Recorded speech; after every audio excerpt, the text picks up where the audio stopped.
الشيطان الرجيم بسم الله الرحمن الرحيم الحمد لله رب العالمين وأفضل الصلاة وأتم التسليم على سيدنا محمد وعلى آله وأصحابه والتابعين ومن تبعهم بإحسان إلى يوم الدين سبحانك لا علم لنا إلا ما علمتنا إنك أنت العليم الحكيم رب اشرح لي صدري ويسر لي أمري واحلل عقدة من لساني يفقه قولي ولا حول ولا قوة إلا بالله العلي العظيم آمين أما بعد فالسلام عليكم ورحمة الله وبركاته.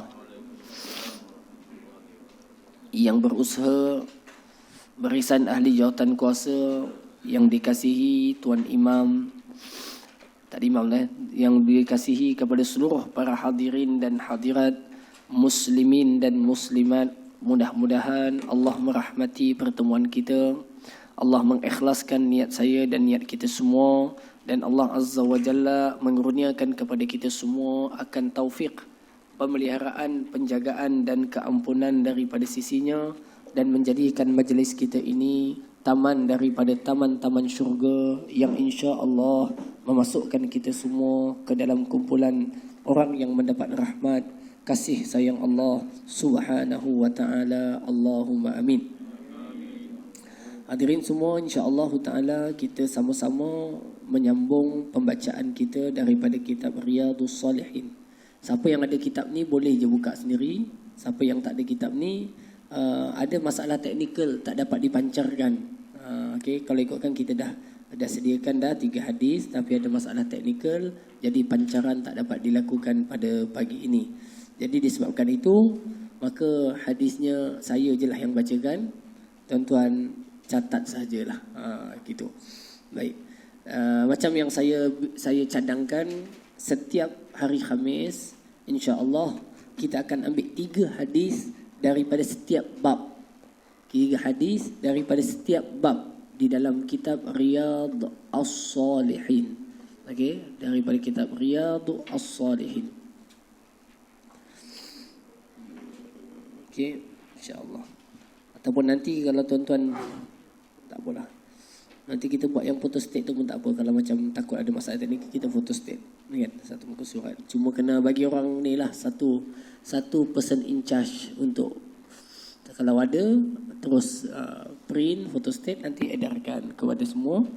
Dan maknanya setiap hari Khamis setiap orang akan dapat satu live hadis. InsyaAllah kita cuba susunlah tuan-tuan yang terbaik kalau kita dapat buat, insyaAllah. Jadi bila ada catatan tu senang sikit tuan-tuan nak conteng-conteng ke kertas tu, tengok ikut bacaan hadisnya dan sebagainya. Baik. Pasal saya kalau baca seorang-seorang pun, tuan-tuan duk tengok muka saya je, bosan juga lama-lama kan. Jadi kalau nampak kertasnya tu kan, okey, jadi menarik sedikit. Jadi insya-Allah kita tengok di dalam Babut Taubah. Tajuk kita hari ini daripada kitab Riyadhus Salihin, kita memilih daripada bab Taubah. Okey, Babut Taubah, iaitu bab pada menceritakan atau membicarakan tentang taubat. Yang lepas tajuk apa?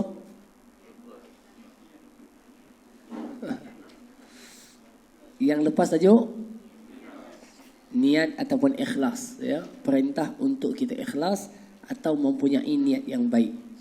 Jadi insya-Allah tajuk yang kedua, tuan-tuan boleh tulis dalam nota yang ada.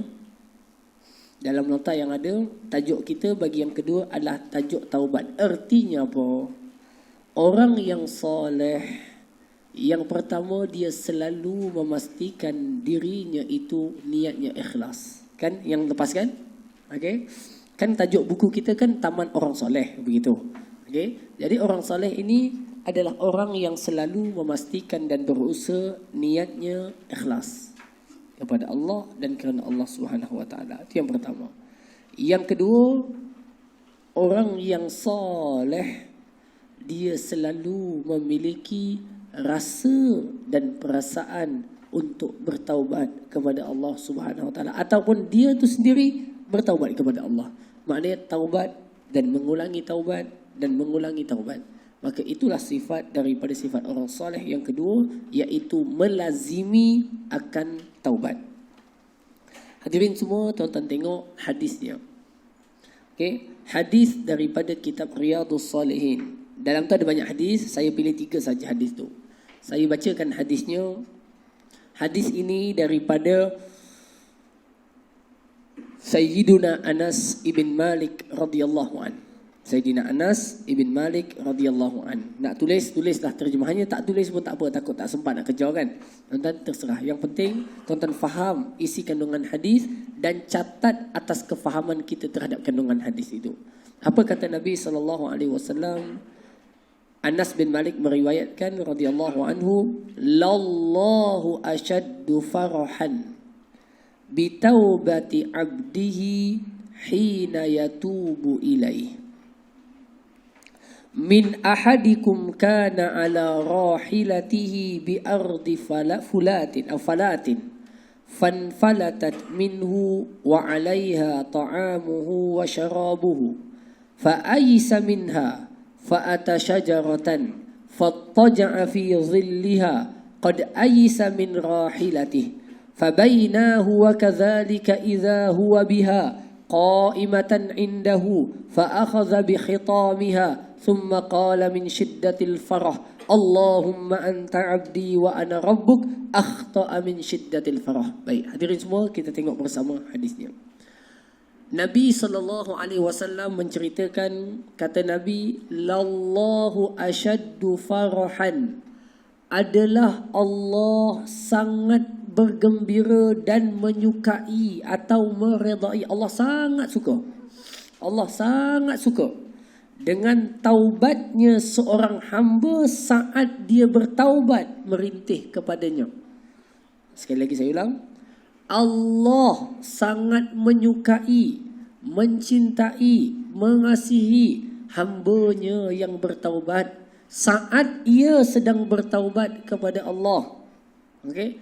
Min ahadikum, lebih Allah suka daripada salah seorang daripada kalangan kamu yang sedang berjalan menuju berada di satu padang pasir yang luas, membawa binatang tunggangan dan kenderaan yang berisi makanan dan pakaian. Macam itulah, ada perkakasnya. Maksudnya tuan, fahamkan hadis ni. Fahamkan je, lepas tu tulis ikut kefahaman. Hadis ni nak kata Allah sangat suka orang bertaubat. Okey? Kesukaan Allah kepada orang yang bertaubat itu lebih, kalau nak digambarkan, berbanding orang yang sedang jalan di padang pasir, bawa binatang dia, dekat binatang tu ada makanan, ada duit dia, dengan ada mungkin pakaiannya. Macam itulah tuan-tuan, di jalan. Kemudian orang itu pun, tuan-tuan, ada makanan dan minumannya. Kemudian orang itu pun duduk rehat sebentar di bawah pokok, ataupun rehat sebentar, ataupun berhenti sebentar. Tiba-tiba fanfalatat, tiba-tiba terlepas binatangnya ini. Maknanya unta tu pum lari, terlepas. Tuan-tuan bayangkan, ini dekat padang pasir. Kalau dekat RNR Gunung Semanggul, gagah lagi, banyak kedai buah. Ini di padang pasir, dia sedang berhenti, tiba-tiba untanya lari, makannya kat situ,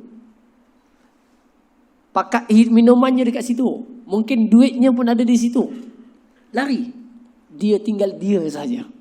Faham tuan-tuan kisahnya? Kemudian dikatakan apa dalam hadis ini? Bi'ardi fulatin, berada pada satu tanah yang lapang. Kemudian katanya apa? Fa'aysa minha, dia pun dah cari sampai dia rasa berputus asa. Ini aku punya binatang ni dah tak datang lagi dah. Faham kan? Maknanya hilang, cabut lari. Tuan-tuan, dikatakan oleh Syekh Sa'id Al-Kamuli rahimahullah ta'ala, beliau kata apa? Binatang yang paling liar untuk terlepas, maknanya paling senang lepas, lari cepat, adalah unta. Dalam banyak-banyak bintang yang paling cepat lepas adalah unta. Kan? Longgar sikit je, cabut lari. Hilang sikit, lari. Binatangnya adalah unta. Okay. Sebab itu Nabi sebut dalam hadis, dalam sebuah hadis Nabi kata apa? Kata baginda Nabi SAW,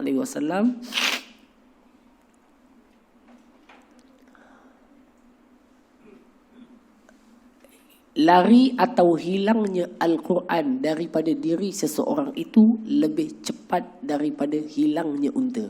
Faham tak? Maksudnya apa? Orang tu kalau hafal Quran, dia hafal Quran, dia lupa balik Quran tu kalau tak ngulang, lebih senang hilangnya daripada unta yang terlepas. Unta tu yang paling senang lepas. Tapi orang yang ingat Quran lebih senang lepas kalau dia tak ikat betul-betul lebih daripada unta yang terlepas. Tak percaya? Kita dah hafal surah Sejadah dah. Tapi dah 5 minggu tak baca surah Sejadah dekat sembahyang subuh. Tuan-tuan, masuk minggu ke-6 lupa. Tanya imam je lah tuan-tuan. Maknanya Quran ini kalau tak diulang kaji, tak diingat balik, dia memang senang hilang. Nabi sebut dalam hadis begitu. Kata Nabi apa? Adalah Al-Quran itu lebih mudah terlepas, lebih mudah daripada unta yang terlepas. Jadi unta ni senang lepas, tapi ingatan kepada Quran tu lagi senang lepas. Maka dengan itu kita disuruh dan digalakkan untuk selalu mengulang kaji hafalan kita. Dah hafal 20 surah pendek, ulang kaji juga. Kadang-kadang kita baca surah pendek je pun, tapi tak habis-habis bacanya. Tak jumpa-jumpa je. Kalau kita sebut wal adiyati dhabha, siapa yang boleh hafal habis? Hal ataka hadisul ghasyiyah lah, tuan-tuan. Senang. Was sama'i dzatil buruj. Kadang-kadang tuan-tuan, saya sendiri pun baca Iqra bismi rabbikal ladzi khalaq, tak jumpa hujung. Boleh jadi tuan-tuan, pernah berlaku. Kan sampai bawah tu tertukar dengan surah yang lain. Itu boleh berlaku. Menandakan, memberikan makna bahawa tuan-tuan, Quran sangat mudah terlepas kalau tak diikat dengan kemas di dalam. Sebab itu tuan-tuan tanya budak-budak yang sekolah tahfiz. Yang susah ni nak hafal Quran ke nak ulang Quran? Jawapannya boleh kata sekata semuanya. Iaitu mengulang Quran untuk ingat balik yang dah dihafal lebih payah daripada tambah hafalan yang baru. Okey? Ini Quran. Baik, saya sambung lagi seterusnya. Binatang yang paling cepat terlepas adalah unta. Sampai bila binatang tadi hilang, dia pun dah putus asa. Dia kata tak balik lagi dah binatang aku ni. Makanan, minuman pun ada kat situ. Lalu dia pun duduk di bawah pokok. Nyandor sekejap, baring sekejap. Nak buat apa? Nak jalan makanan tak ada. Nak teruskan minuman tak ada. Jadi apa yang dia buat? Dia duduk. Okay? Duduk. Putus asa dah. Cari tak jumpa. Duduk bawah pokok, nyandar. Bila duduk nyandar, tiba-tiba, tuan-tuan, fabayyina huwa kadzalik iz huwa biha qa'imatan indah. Dia duduk baring sekejap. Tiba-tiba dia buka mata, tuan-tuan, dia tengok unta tu ada dah kat depan dia.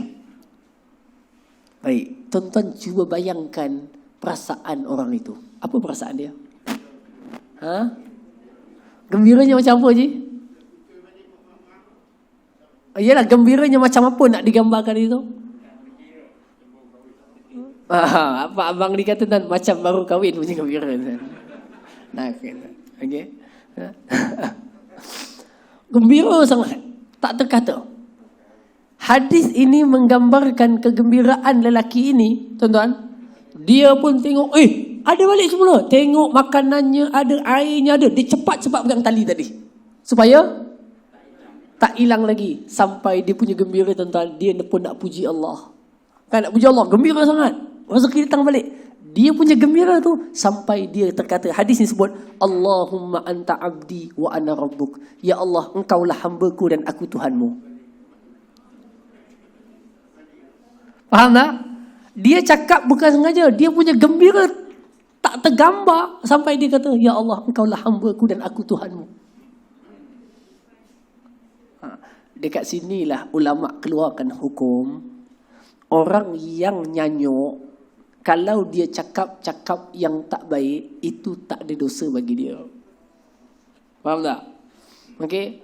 Dia kata, aku tak nak baca Quran, aku tak nak sembahyang, tapi dia nyanyuk. Sama macam orang ni, dia punya gembira sampai hilang pertimbangan akalnya. Lalu dia pun kata, Ya Allah, engkau hamba-Ku, aku Tuhanmu. Kalau ikut ucapan ni syirik. Betul tak? Tapi kerana dia bukan dalam dalam pertimbangan akalnya. Tuan-tuan, lalu dia mengatakan seperti itu. Tapi hadis ni nak gambarkan orang ni sangat gembira. Tak tahu tuan-tuan nak kata sangat tu macam mana punya sangat. Hadis ni kata apa?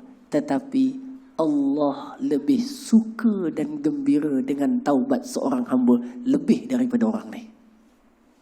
Faham tak? Jadi hadis ini memberikan satu motivasi kepada kita. Apa dia?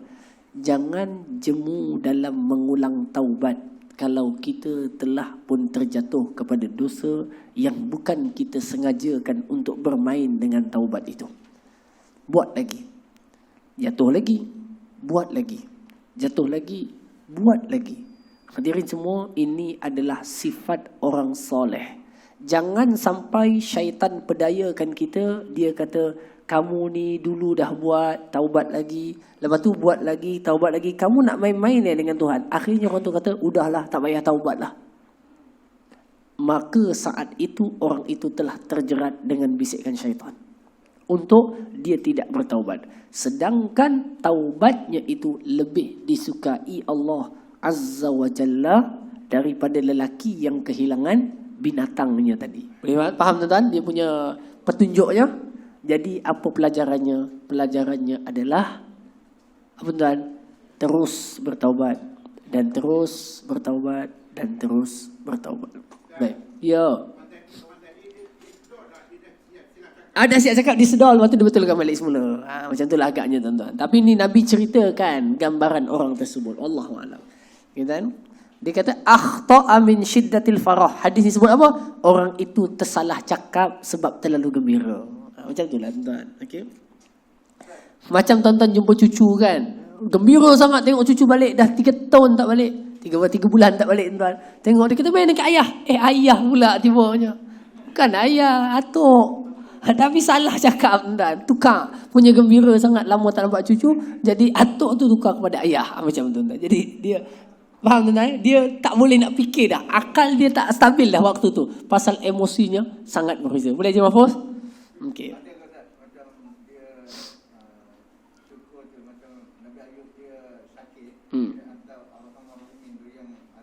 Ya. Saat apa? Saat dia sehat. Nabi apa?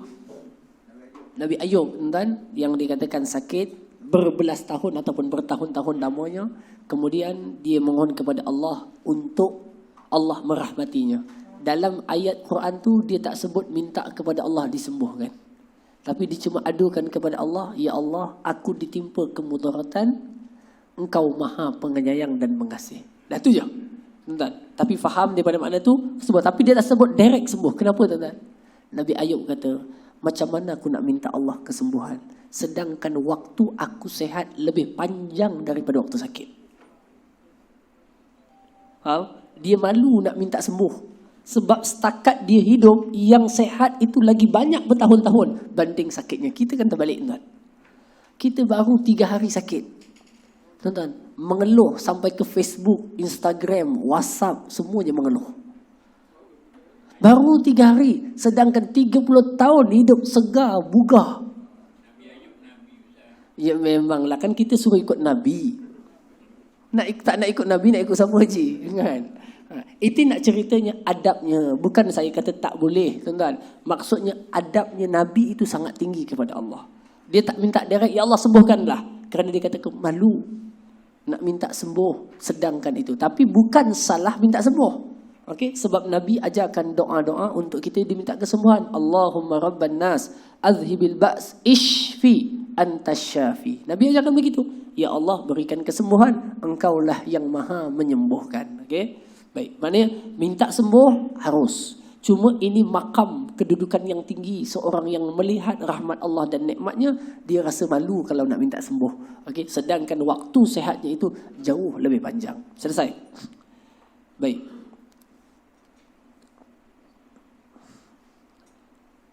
Ini kisah, ini taubat. Baik, sekarang kita masuk waktu taubat yang valid untuk seorang itu diterima taubatnya. Bila riwayat daripada Abdullah bin Umar bin Al-Khattab radhiyallahu anhu. Abdullah bin Umar bin Al-Khattab radhiyallahu anhu. Katanya apa? Innallaha yaqbilu taubata. Innallaha yaqbalu taubata 'abdihi ma lam yugharghir. Sesungguhnya Allah menerima taubat hambanya selama roh ataupun nyawanya tidak melepasi kerongkongnya. Sekali lagi, sesungguhnya Allah menerima taubat hambanya selama nyawanya tidak sampai ke kerongkongnya. Faham tuan-tuan? Orang yang nak mati, nyawanya dicabut, ditarik. Ya Haji Mahfuz, pelan-pelan daripada kaki hilangnya, naik sampai ke lutut, naik sampai ke peha, naik sampai ke pinggang, naik sampai ke perut, naik sampai ke dada, sampai ke kerongkong. Macam tu. Gharir dalam hadis, yugharir. Sampai dah kat situ, dia istighfar pun tak kena dah. Dia wa atubu ilaih pun tak jadi dah. Tetapi kalau sampai lagi dekat pinggang, orang kata taubat cik, taubat. Dia pun sebut astaghfirullahalazim. Ada peluang untuk bertaubat. Sampai kat dada, dada lagi nyawanya, dia pun bertaubat. Ada lagi bilang, tapi sampai dah kat sini, tuan-tuan, pada waktu itu tutuplah pintu taubat. Apa maknanya tuan? Kalau kita perasan, tempoh tutup taubat tu sikit je. Sikit je. Mana? Ni ke sini. Sini ke sini je. Tutup pintu taubat. Betul faham tak? Sini ke sini. Kalau tubuh kita, sini sampai ke bawah, sampai hidup semalam. Semuanya terbuka pintu taubat. Nampak tak? Maka di sana memahami keluasan rahmat Allah yang memberikan peluang kepada hambanya untuk bertaubat. Tutupnya ke sini. Kenapa tuan? Kenapa di sini? Kerana kemungkinan apabila roh dah sampai di sini, roh yang mata tu dah sampai kat sini, nak keluar dah dia punya rohnya asal tuan. Waktu tu dia sudah melihat kalau syurga, neraka, alam ghaib ke, malaikat ke apa. Waktu tu dia punya taubat bukan lagi di atas inginnya bertaubat, tetapi kerana takut dia, nak masuk, taubatlah. Faham tak? Macam orang sampai ke neraka. Dia kiamat.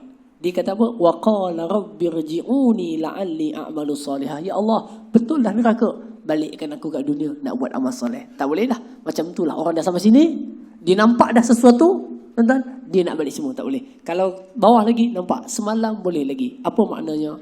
Tuan-tuan, maknanya segera dan jangan tangguhkan taubat kita. Kalau tuan-tuan nak buat jadual taubat sendiri pun tak apa. Contoh tuan-tuan kata sebelum Isyak atau lepas Isyak buat taubat. Buat taubat. Okey. Taubat ni bukan sembahyang taubat je. Ramai orang buat sembahyang taubat, esoknya buat. Lepas tu tahu, lepas tu buat. Lepas tu tahu, buat. Nah, yang lebih besar daripada solat sunat taubat itu adalah hati yang merintih kerana menyesal. Itu tu taubat. Okay. Rintihan penyesalan itulah namanya taubat. Maksudnya setiap hari adanya rintihan penyesalan. Siang tadi punya dosa. Kan? Siang tadi punya dosa. Bangun pagi macam ni, nyesal malam tadi punya dosa. Dalam hadis Nabi sebut apa? Allah melapangkan rahmatnya pada waktu siang untuk menerima siapa yang berdosa di waktu malam tadi. Dan Allah melapangkan pada waktu malam rahmatnya untuk menerima siapa yang buat dosa siang tadi. Setiap masa, selama tak sampai sini. Sampai sini, tuan-tuan, ma'assalamah. Selamat jalan. Tak boleh lagi dah. Okay, kan? Jadi tak boleh terima lagi. Jadi ini adalah makna daripada makna taubat yang perlu kita sama-sama amati, cermati, fahami dengan baik. Tuan-tuan, orang taubat ni tuan-tuan, kadang-kadang orang yang jahat lagi baik taubatnya daripada orang yang baik. Kadang-kadang. Pernah diceritakan oleh Syekh Abdul Qadir Al-Jilani, diceritakan oleh Dr. Abdullah Nasir Ulwan di dalam bukunya Tarbiyatul Aulad fil Islam. Pendidikan anak-anak di dalam Islam. Beliau cerita apa? Satu ketika Syekh Abdul Qadir Al-Jilani rahimahullahu ta'ala, beliau nak pergi menuntut ilmu. Waktu tu beliau masih muda lagi. Mungkin belas tahun agaknya. Dan Lalu mak dia berikan kepadanya duit untuk pergi menuntut ilmu. Pergi ke Iraq. Waktu itu di Iraq lah, pergi menuntut ilmu. Dia bagi duit yang ada 4,000 dinar. 4,000 dinar ni berapa tuan-tuan? 1 dinar katalah 7 ke 8 ringgit. 4,000 Haji 4 kali 7, 7 kali 4, 28,000. Budak bawa duit 4,000 dinar untuk pergi menuntut ilmu, buat beli makanan, buat tempat tinggal, buat apa. Budak lagi. Itu ibu kepada Syekh Abdul Qadir Al-Jilani. Dia pun keluar pergi menuntut ilmu, jalan. Bersama dengan rombongan orang yang musafir lah. Maknanya orang ni nak pergi sini meniaga, yang nak pergi, dia ikut sekali dalam satu rombongan. Di dalam perjalanan rombongan itu, sampai ke tengah jalan, perompak tahan di tengah jalan. Tapi sebelum dia pergi, apa nak sebut? Mak dia pesan kepada dia. Dia kata, Abdul Qadir, janji kepada ibu, kamu pergi ini jangan sekali-kali bercakap bohong. Jangan sekali-kali cakap bohong. Dan dia pun ambil janji mak dia itu. Tu je pesanannya. Jangan cakap bohong. Dia pun keluar berjalan. Dalam perjalanan, perompak tahan rombongannya tadi. Dan biasalah tuan-tuan, perompak ni dia malas. Dia kata dalam tu bawa apa? Dia kata orang lain mungkin sebut tuan-tuan, dia kata ini gandum contohnya. Orang bawa ini ada sedikit dirham. Sampai kepada budak ni, perompak pun tanya, kamu bawa apa? Dia kata saya bawa 4,000 dinar.